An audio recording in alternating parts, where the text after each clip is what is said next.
Hello అండి, నమస్తే. ఈరోజు రుచికరమైన మరమరాల మసాలా చేస్తుందంటే మీరు ఇలానే చేస్తారా? ఒకసారి చూడండి.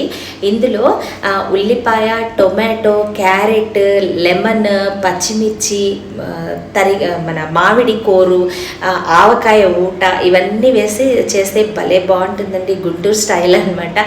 ఒకవేళ మీరు కారం తినలేకపోతే ఇందులో tomato sauce, green chutney, sweet tamarind chutney ఇవన్నీ కూడా యాడ్ చేసుకోవచ్చు.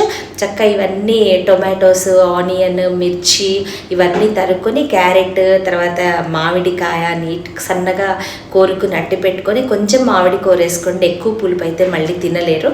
ఇవన్నీ చక్కగా రెడీ పెట్టుకొని లాస్ట్కి కొత్తిమీర కూడా సన్నగా తరిగి పెట్టుకోండి. ఆ తర్వాత ఇవన్నీ నీట్గా తరుక్కున్న తర్వాత మీరు ఎన్ని మరమరాలు చేయాలనుకుంటున్నారో చక్కగా ఒక జల్లెల్లో వేసి నీట్గా జల్లించేసేయండి.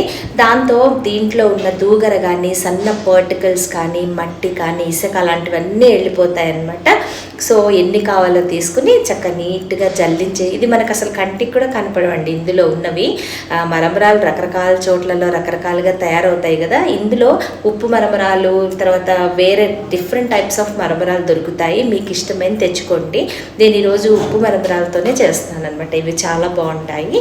ఇవన్నీ చక్కగా ఒక బౌల్లో తీసేసుకొని వీటిల్లో మనం ముందుగా తరిగి పెట్టుకున్నవి అన్నీ వేసేసుకోవచ్చండి. వీటిల్లో ఒకేసారి చేసుకునే ముందు మాత్రమే కలుపుకోవాలండి. ఒక 10 నిమిషాలు ఉంచినా కూడా మళ్ళీ మెత్తగా అయిపోయి నోరంతా తినడానికి నొప్పేస్తుంది నవిలి ఆ మరమరాలని.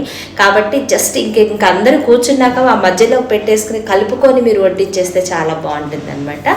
సో దీంట్లో రుచికి సరిపడినంతగా చక్కగా ఉప్పు వేసుకోండి. ఉప్పు, కారం మీరు తినే కారాలు బట్టి యాడ్ చేసుకోండి. పిల్లలు ఉంటే దీంట్లో నేను చెప్పినట్టుగా సాస్ అండ్ స్వీట్ చట్నీ అవి యాడ్ చేసుకోండి.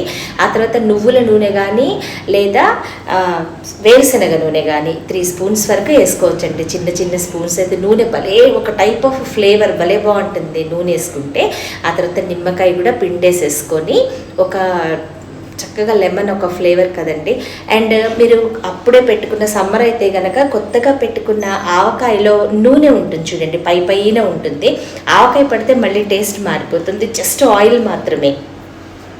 ఇది కారం తినే వాళ్ళకి మాత్రం సూపర్ టేస్ట్ ఇస్తుందండి.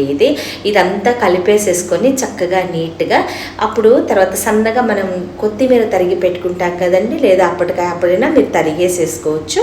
చక్కగా ఈ తరిగిన కొత్తిమీర అంతా పైన చల్లేసేసుకుని అంత చక్కగా నీట్గా కలుపుకుని అప్పటికప్పుడే వడ్డించేసారనుకోండి, సూపర్ టేస్టీ అండి.